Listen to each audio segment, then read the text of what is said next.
የግብርናውን ዘርፍ በቴክኖሎጂ በማዘመን የአርሶ አደሩን ተጠቃሚነት ለማረጋገጥ በትኩረት ይሰራል አሉ በማዕከላዊ ኢትዮጵያ ክልል በርዕሰ መስተዳደር ማዕረግ የገጠር ክላስተር አስተባባሪና የግብርና ቢሮ ኃላፊ አቶ ኡስማን ሱሩር። የማዕከላዊ ኢትዮጵያ ክልል በግብርና ሴክተርና ግብርና ትራንስፎርሜሽን አቅጣጫዎች የግብርና ምሰሶዎችን በማሳካት የበለጸገ ቤተሰብ ለማየት ይተጋለው በሚል መሪ ቃል ለግብርና ልማት ሰራተኞች በወልቂጤ ከተማ ስልጠና ሰጥቷል።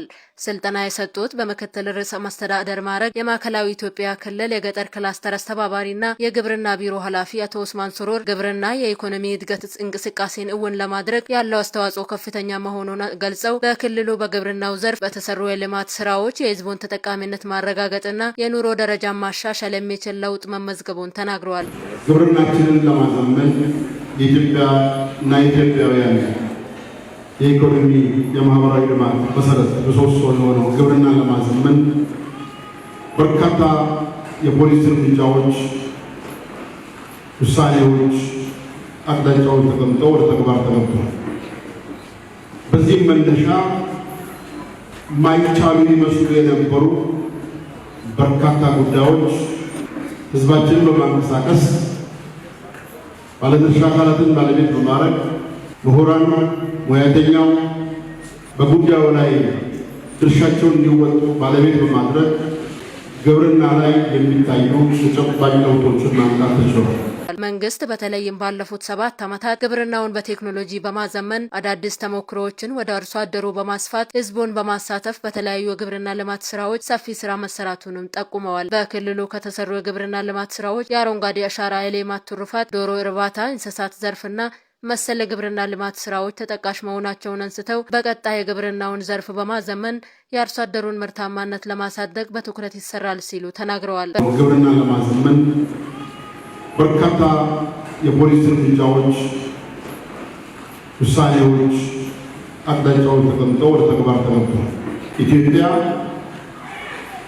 በወተት ሀብት፣ በዶሮና ስጋ፣ ንብና ማር፣ በአሳ ተጨባጭ ለውጦችን ማምጣት ጀምራለች። በክልሉ በግብርና ልማት ስራዎች ለተመዘገበ ውጤት የግብርና ልማት ሰራተኞች አስተዋጽኦ ከፍተኛ ነው ብለዋል።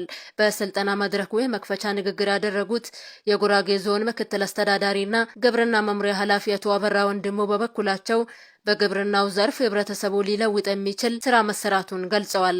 በመጨረሻም በክልሉ የግብርናውን ዘርፍ ምርታማነት ለማሳደግ በተሰሩ ስራዎችና በቀጣይ መስተካከል በሚገባቸው ጉዳዮች ላይ ከተሳታፊዎች ለቀረቡ ጥያቄና አስተያየት በምክትል ርዕሰ መስተዳደር ማዕረግ የገጠር ክላስተር አስተባባሪና የግብርና ቢሮ ኃላፊ አቶ ኡስማን ሱሩር ምላሽና ማብራሪያ ሰጥተዋል። ውጤቱ ከጥቂቶች ወደ ብዙሃን እንዲሄድ ያላችሁት እናንተ ናችሁ።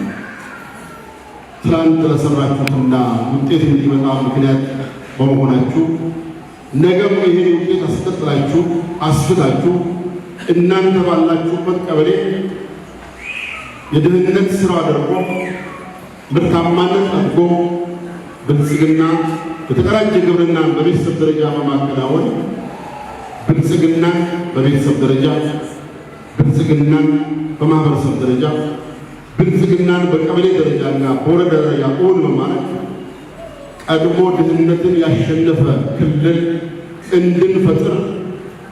እንዲፈጠር ለምታደርጉት ጥረት አሁንም ታላቅ ክብርና ምስጋና በክልሉ መንግስትና በክልሉ ግብርና ቢሮ ስም ማቅረብ እወዳለሁ።